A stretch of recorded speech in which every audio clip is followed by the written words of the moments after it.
Bonjour à tous, nous poursuivons avec la deuxième Mishnah du premier Pérec de Baba Kama.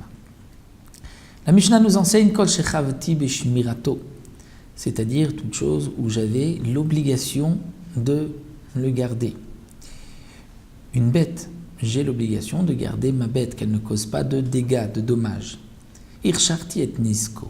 Si je n'ai pas gardé ma bête et qu'elle a endommagé, je suis responsable de ce dégât. Ou encore, comme explique le Barthénora, j'ai un taureau que je dois garder.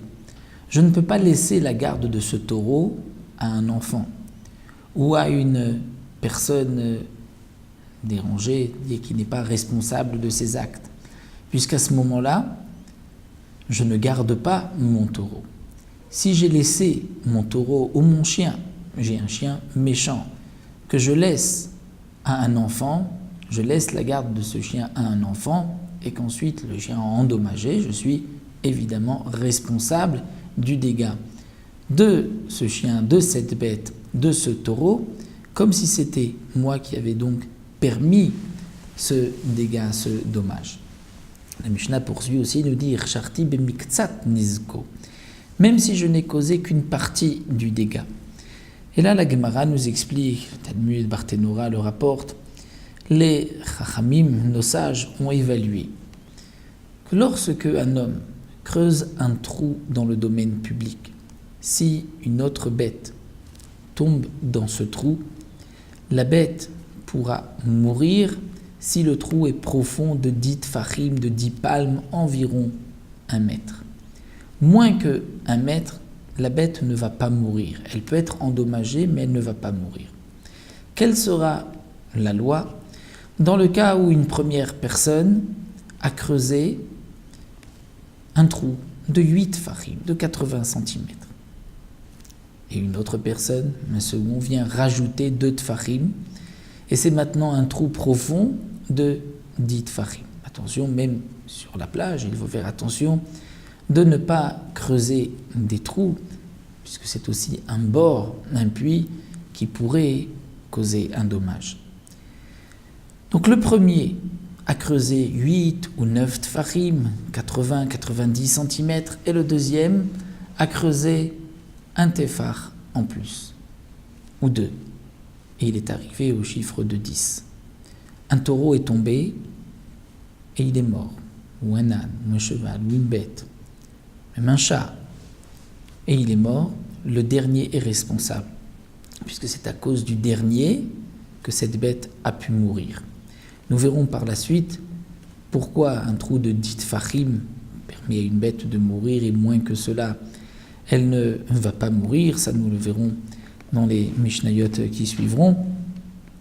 Mais là, la Mishnah et le Tana, c'est-à-dire celui qui a rédigé la Mishnah, Rabbi Yehuda Hanassi, nous dit que si j'ai donc occasionné la moitié du dégât, je suis responsable, Rafti Betashloum, de le rembourser, Kersher Kol Nisko, comme si c'était moi qui avais permis le dégât tout entier, puisque si cette bête est morte, c'est bien à cause de moi, ou du deuxième donc, qui a rajouté encore 1 ou 2 tfachim, c'est-à-dire 10 ou 20 cm, et qui a permis à ce trou d'arriver au chiffre de 10, qui pourra donc tuer la bête qui tombera. La Mishnah poursuit et nous dit Nichasim shen be'em meila, nous ne sommes responsables de rembourser le dégât causé que si le dégât a été causé à un bien où il n'y a pas de meila, de profanation, c'est-à-dire à un bien qui n'appartient pas au Beth Amikdash, au temple, comme il est rapporté ailleurs et dans la Torah aussi, lorsque un homme a utilisé quoi que ce soit appartenant au Beth Amikdash, au temple, il y a une profanation de ce qui est sacré, de ce qui est saint. Si une bête appartient au Beth Amikdash, au temple, et que la bête d'un simple homme a endommagé cette bête appartenant au temple, le propriétaire de la bête qui a endommagé n'est pas responsable, ne doit pas payer. Bien sûr, il doit faire attention, il ne doit pas laisser sa bête endommagée, mais puisque la bête n'a pas de propriétaire, entre guillemets, puisque ça appartient au temple, c'est vrai qu'il y a une profanation si on en profite, c'est vrai que ça appartient, si on veut dire, à Dieu, mais la Torah nous a été donnée entre hommes, c'est-à-dire Shor Re'u, la Torah dit, tu as endommagé le taureau de ton prochain. Le Ekdesh, le temple, ce n'est pas ton prochain. Donc tu ne devras pas rembourser le dégât. Tu dois faire attention de ne pas causer un dégât, mais si tu as occasionné ce dégât, tu n'es pas obligé de rembourser. De même, les chassim shel bnei brit. Ce cas s'appliquera si c'est le bien d'un non-juif, c'est-à-dire que c'est seulement chez le bnei brit, shoreu de ton prochain, que tu dois le dédommager. Si c'est d'un non-juif, nous ne sommes pas obligés ici de le dédommager. Pour quelle raison? C'est vrai que ceci paraît étonnant. Quelle est la différence? On a causé un dégât, on devrait le rembourser. Nous verrons par la suite, c'est plus loin dans le 4e Pérec, la 3e Mishnah, que nous expliquerons la raison. Il y a plusieurs raisons qui ont été données. Une des raisons qui est marquée dans les annotations sur le Talmud, c'est qu'à l'époque, les non-juifs n'avaient pas l'habitude de rembourser un dégât causé par leur bête.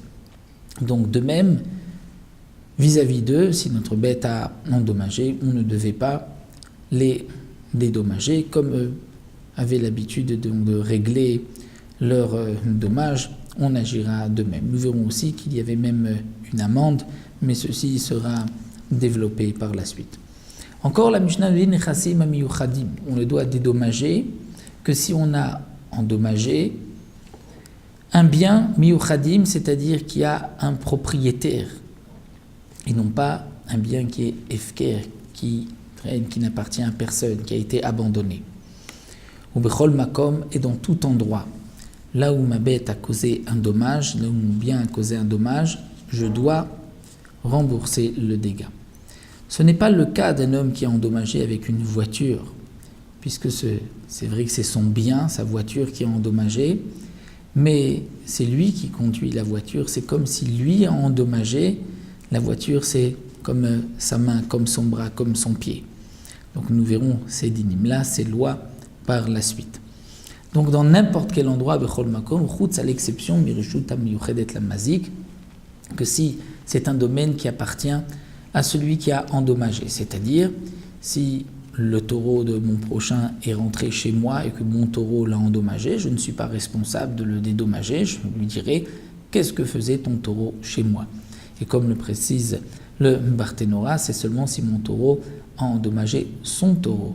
Mais si quelqu'un est rentré chez moi et que je l'ai endommagé, bien sûr que je dois rembourser ce dégât, même si il est rentré sans permission, puisqu'il pourra me dire, tu as le droit de me faire sortir, mais tu n'as pas le droit de me blesser, de me causer un dégât.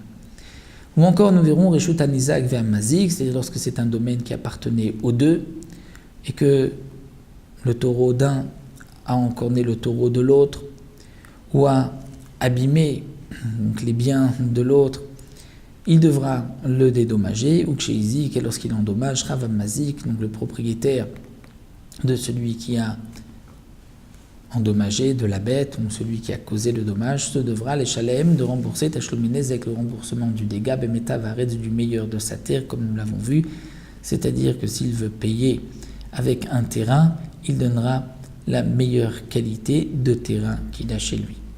Lorsqu'il payera avec de l'argent, l'argent c'est, on appelle métav, c'est dans tous les cas le meilleur. Donc là, il pourra payer avec n'importe quelle monnaie, n'importe quelle pièce. Voilà, nous nous arrêtons ici. Nous prendrons pour Mishnah Gimel. Nous retrouvons bientôt Mishnah Gimel.